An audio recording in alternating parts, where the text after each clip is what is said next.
Hello, welcome back to the channel. Today, we're going to learn how to develop and manage a marketing strategy using teamwork.com. So let's dive in. Our first step is to set up a project on teamwork.com. This is where you'll house all your marketing strategy details. You can name it Marketing Strategy 2025.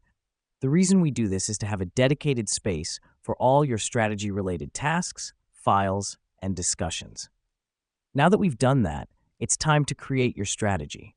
Click on Add Task List and start laying out your marketing objectives, such as increase brand awareness or boost product sales. This helps us because task lists provide a clear roadmap for your marketing strategy and allow you to break down your larger goals into manageable steps. Next up, assign tasks to team members.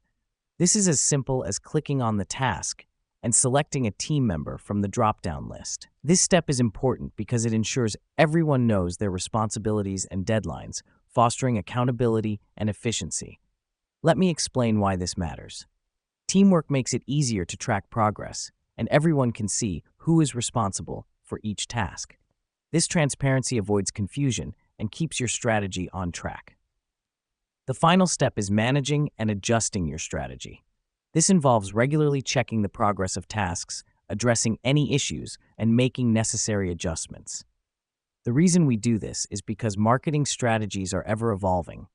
Regular management helps you stay on top of changes and ensures your strategy is always optimized for best results. And that's it, folks. You now know how to develop and manage a marketing strategy using teamwork.com. Remember, the key to a successful strategy is regular review and adjustment. Thank you for watching, and we'll see you in the next tutorial.